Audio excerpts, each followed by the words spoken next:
Hello friends, तो आज बात करेंगे halogen lecture number 6। Lecture number 5 में अपन ने E1 E2 रिएक्शन कर ली थी और E1 CB रिएक्शन बच गई थी, तो वो पढ़ेंगे यहाँ पे। तो बात करेंगे थर्ड रिएक्शन E1 CB यानी केमिकल प्रॉपर्टीज की बात हो रही थी, जिसमें लेक्चर नंबर 4 के अंदर SN1 SN2 रिएक्शन की थी, लेक्चर 5 के अंदर E1 E2 रिएक्शन की थी और लेक्चर 6 के अंदर E1 CB रिएक्शन और इनकी क्वेश्चंस करेंगे। तो E1 CB रिएक्शन, इसके अंदर एक खास बात क्या है कि जो इसका जो इंटरमीडिएट होता है, इंटरमीडिएट वो कार्ब एनाइन होता है। ठीक है, अब देखो, यानी कि कार्ब एनाइन की स्टेबिलिटी की बात करो तो 1 डिग्री सबसे ज़्यादा स्टेबल, 2 डिग्री उससे कम, 3 डिग्री उससे कम। अब देखो, ये मेरे पास CH3 है,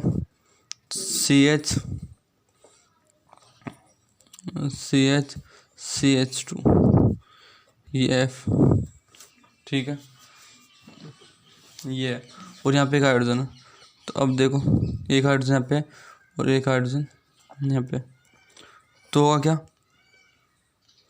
ये हाइड्रोजन निकलेगा और नेगेटिव आएगा, वो बॉन्ड शिफ्ट होगा। तो मैं क्या करूँ, वो ये हाइड्रोजन भी निकल सकता है और ये वाला हाइड्रोजन भी निकल सकता है। मैं दोनों की बात करता हूँ। मैं इस हाइड्रोजन को निकाल रहा हूँ, यानी कि CH3 CH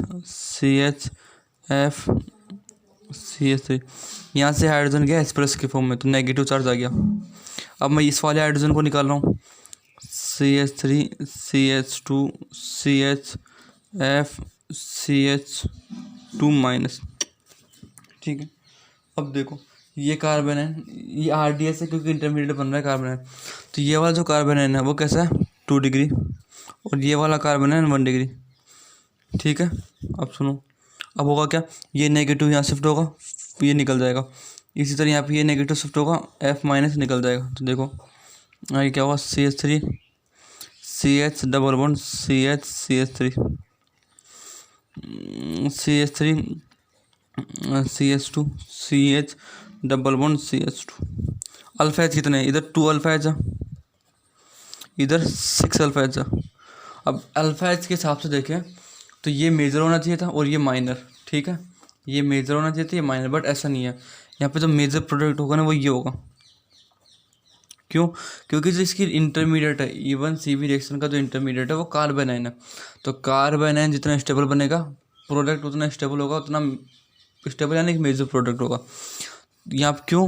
क्योंकि देखो यहाँ पे 1 डिग्री कार्बन आयन बना है, तो ये जो है स्टेबल है, मोर स्टेबल। यहाँ 2 डिग्री बनना है, वो क्या, लेस स्टेबल। यहाँ पे देखो 1 डिग्री सबसे ज़्यादा स्टेबल, 1 डिग्री सबसे ज़्यादा स्टेबल, फिर 2 डिग्री, फिर 3 डिग्री। तो 1 डिग्री वाला सबसे ज़्यादा स्टेबल होगा। तो देखो यहाँ पे जो इंटरमीडिएट है वो स्टेबल है, तो इसका जो प्रोडक्ट होगा वो भी स्टेबल होगा। यहाँ पे इंटरमीडिएट अनस्टेबल है, यानी कि लेस स्टेबल है, 3 डिग्री अनस्टेबल होता है, 2 डिग्री लेस स्टेबल है, तो ये माइनर प्रोडक्ट, तो ये होगा माइनर। तो इस तरह के क्वेश्चन के अंदर अल्फा एच नहीं देख रहे। अब यहाँ पे नंबर ऑफ अल्फा एच ज़्यादा है, पर फिर भी ये माइनर प्रोडक्ट है। कुछ चीज़ लिखो, वो लिखो, कंडीशन ऑफ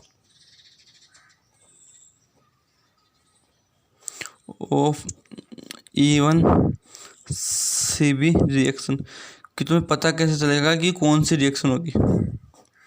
E1 होगी, E2 होगी, E1 CB। तो E1 CB रिएक्शन की कंडीशन पता होनी चाहिए। देखो E1 की कंडीशन क्या है कि वीक बेस दे देगा, E2 की कंडीशन क्या है, स्ट्रॉन्ग बेस दे देगा, और E1 CB की कंडीशन लिखो रहा हूँ, लिखो। पहला कंडीशन व्हेन लिविंग ग्रुप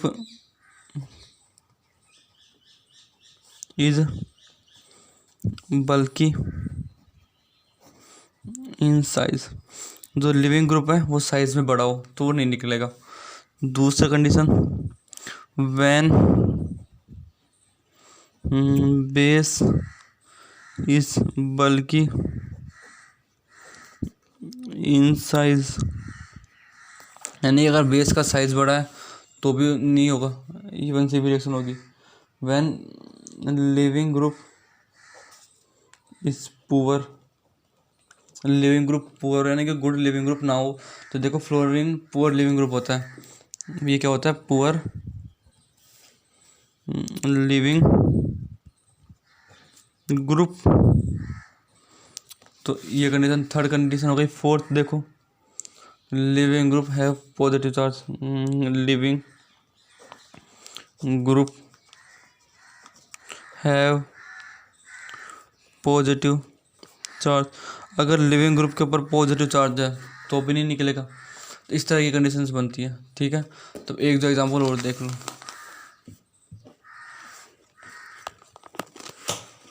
तो ये आगे समझ कंडीशन आ गई, E1CP रिएक्शन आ गई, ये देखो। तो अब एक एग्जांपल और लिखो, एक एग्जांपल और देखो, ये रहा एग्जांपल।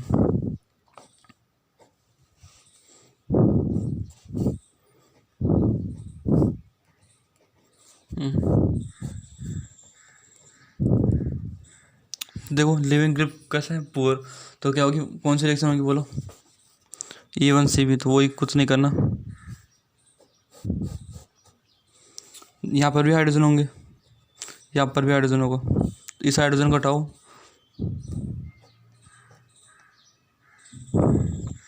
फ्लोरीन, यहाँ पे आ गया नेगेटिव, यहाँ पे आ गया पीएच। उस तरह से इधर निकालो, नेगेटिव इस वाले हाइड्रोजन को निकाला तो यहाँ पे नेगेटिव आएगा, ये फ्लोरीन और ये पीएच, ठीक है। अब यहाँ पे इस वाले बॉन्ड को एक्सेप्ट करा दो, क्या प्रोडक्ट बनेगा?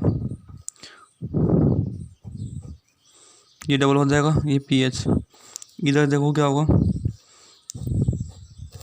ये डबल हो जाएगा, ये पीएच। तो ये कैसा था? 1 डिग्री कार्बन था, ये 2 डिग्री था। मेजर प्रोडक्ट कौन सा होगा? मेजर प्रोडक्ट ये होगा, ये माइनर।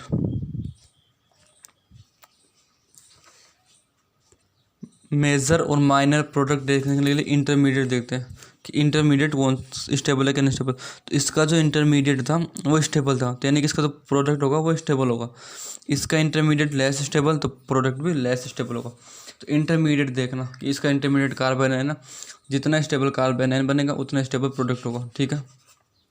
तो अब ये हो गया E1CP रिएक्शन। अब इसके बाद में बात करते हैं अदर रिएक्शंस की। अदर रिएक्शन,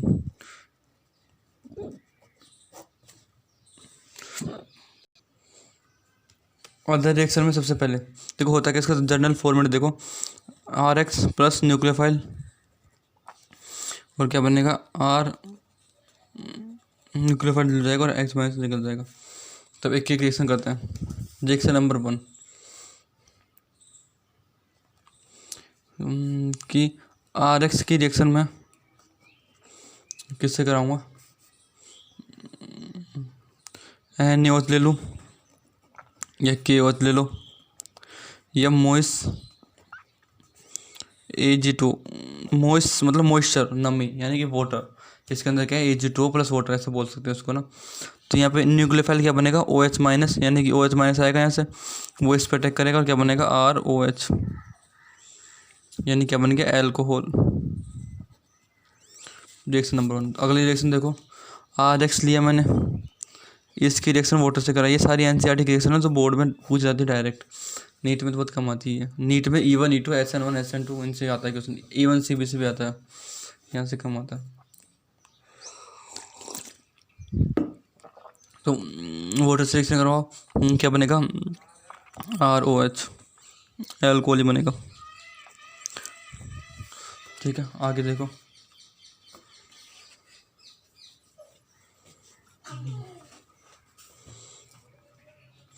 RX की रिएक्शन NaOR से कराओ, OR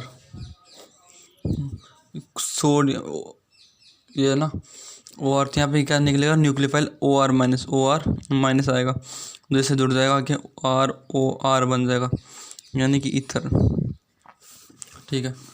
अब उसके बाद अगला देखो,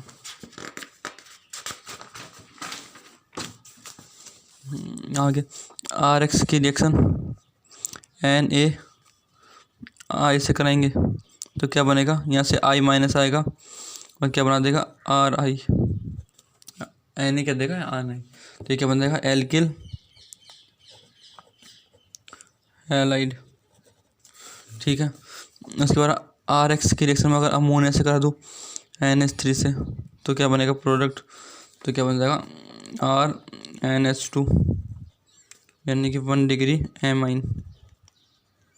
उसके अलावा RX की रिएक्शन में RNH2 से करा दूँ तो क्या बनेगा, तो बनेगा R2NH यानी कि 2 डिग्री एमाइन। ध्यान रखना। एक बात सुनो, अगर एमीन के अंदर 2 हाइड्रोजन जुड़े हैं तो वो 1 डिग्री है, अगर एक हाइड्रोजन जुड़ा हुआ है तो 2 डिग्री है। यहाँ से देखते हैं हाइड्रोजन कितने जुड़े हुए हैं, तो एक ही हाइड्रोजन है तो 2 डिग्री है। और वहीं अगर मैं RX की रिएक्शन R2NS N से करा दूँ R2N से तो क्या बनेगा R3N यानी कि 3 डिग्री एमाइन। जब एमोनिया से एक हाइड्रोजन 2 हाइड्रोजन जुड़े हैं तो वो 1 डिग्री है, एक हाइड्रोजन जुड़ा हुआ है अमोनिया के नाइट्रोजन से एक हाइड्रोजन जुड़ा हुआ है तो 2 डिग्री है, और एक भी हाइड्रोजन नहीं जुड़ा हुआ तो वो 3 डिग्री है। वहीं अगर मैं RX की रिएक्शन दिख रहा है, हाँ, RX की रिएक्शन RC⋯OAG से करा दो तो क्या बनेगा इसकी रिएक्शन RC⋯OAG से करा दो तो क्या बनेगा RC⋯OO और बन जाएगा क्या एस्टर। ये हुंडसी का रिएक्शन भी बताई थी वहाँ पे। अगर ये इंपॉर्टेंट है ना, RX की रिएक्शन अगर मैं KCN से कराऊँ तो ये क्या देगा, ये आयनिक होता है तो ये मुझे देगा CN- CN पे आएगा तो जाके जुड़ेगा वो बनाएगा RCN यानी कि एल्किल साइनाइड। ठीक है, क्या बनाएगा एल्किल साइनाइड। और अगर मैं RX की रिएक्शन AgCN से कराऊँ, ये क्या होता है, ये कोवैलेंट होता है, कोवैलेंट। तो ये क्या बना के देगा मुझे CN-, अब माइनस नाइट्रोजन पे तो ये जुड़ेगा RNC यानी कि एल्किल आइसोसाइनाइड। ध्यान से समझना, जब आयनिक होता है तो का माइनस जो होता है CN पे C पे आता है। ठीक है, इसका अलावा ये हो गया, ये कोवैलेंट था। ठीक है, आगे देखो, आगे एक और इस तरह से क्यों समझते हैं कि RX की रिएक्शन में अगर मैं KNO2 से कराऊँ, ये क्या होता है आयनिक होता है तो यहाँ पे क्या जुड़ेगा RON⋯O, इस तरह से। और अगर RX की रिएक्शन में AgNO2 से कराऊँ जो कैसा है कोवैलेंट, तो क्या बनाएगा ये बनाएगा RNO2।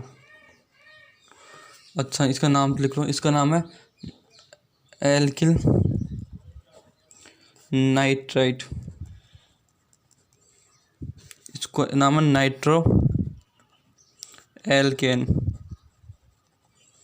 ठीक है, उसके अलावा अगर मैं RX की रिएक्शन लिथियम एल्यूमिनियम हाइड्राइड से कहा, इसकी डिटेल स्ट्रक्चर ये इसका बारे में सब कुछ अपन एल्कोहल फिनोल इतर पढ़ेंगे वहाँ पे बताऊँगा ढंग से, कुछ एजेंट के बारे में बताऊँगा वहाँ पे इसको बताऊँगा। ये क्या कहता है, ये H- देता है तो क्या बनाएगा RH। ये जो होता है लिथियम एल्यूमिनियम हाइड्राइड ये H- देता है, इसकी स्ट्रक्चर से बता दूंगा आगे। ठीक है, वहीं अगर मैं RX की रिएक्शन NaSH से कराऊंगा तो क्या बनेगा, ये SH- देगा और क्या बनाएगा RSS यानी कि थायो एल्केन। ठीक है, तो ये आपकी अदर रिएक्शन हो गई और चैप्टर भी ख़त्म हो गया। ठीक है,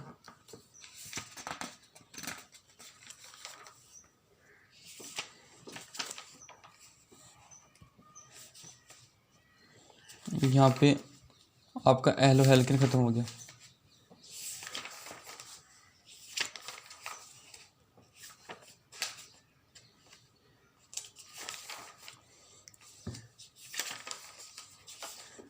क्या अभी बस थोड़ा detail soon low.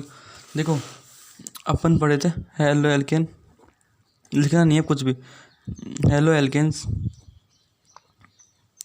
And halo arenes. Halo alkane अपना ख़त्म हो गया, ये बचा हुआ है। अगला लेक्चर आएगा हेलो एडीन्स पे। अच्छा, हेलो एल्केन में क्या क्या पढ़ा अपन ने? हेलो एल्केन में सबसे पहले बताया था इंट्रोडक्शन। इंट्रोडक्शन में मैंने पूरा इंट्रोडक्शन दिया था, साइड चेन हेलोजिनेशन और इसका फिजिकल प्रॉपर्टीज़ भी मैंने इंट्रोडक्शन बता दी थी। उसके अलावा जो ये था लेक्चर 1। लेक्चर 2 के अंदर क्या था? Preparation method. लेक्चर 3 में भी क्या था? Preparation method. लेक्चर 4 में क्या था? केमिकल प्रॉपर्टीज़, जिसके अंदर मैंने SN1 SN2 रिएक्शन बताई थी। लेक्चर 5 क्या था? केमिकल प्रॉपर्टीज़, जिसमें E1 एंड E2 रिएक्शन बताई थी। और लेक्चर 6 क्या है जो भी चल रहा है? केमिकल प्रॉपर्टीज़, जिसके अंदर मैंने E1 CB और अदर रिएक्शन बताई थी। ये मुझे इसी में बताना था, पर लेक्चर बहुत लंबा हो चुका था, 50 मिनट का पहुंच गया शायद। तो इसमें बताया मैंने, ठीक है। तो ये हो गया, तो ये चैप्टर हो गया ख़त्म।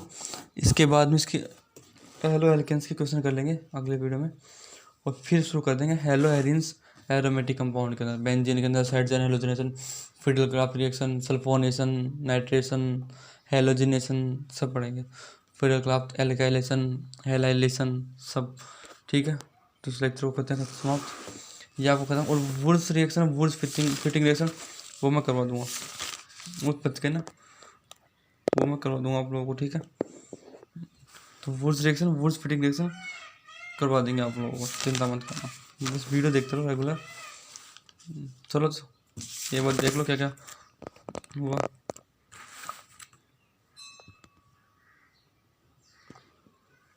ठीक है, तो लेक्चर को करते हैं ख़त्म। चलो।